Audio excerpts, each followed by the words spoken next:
The word estimate in the question means do not use a calculator, even if it comes up on the calculator exam.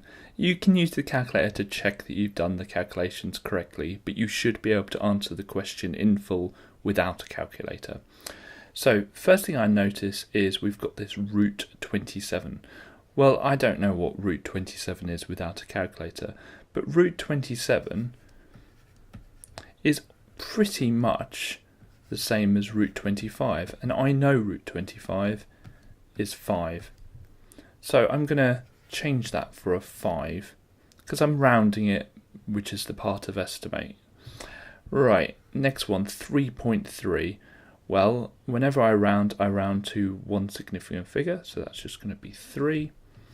And we've got a times 4.7. Well, I'm going to round that one there to 5. So BidMaths tells me to do in the brackets first, so 5 take away 3, which is 2.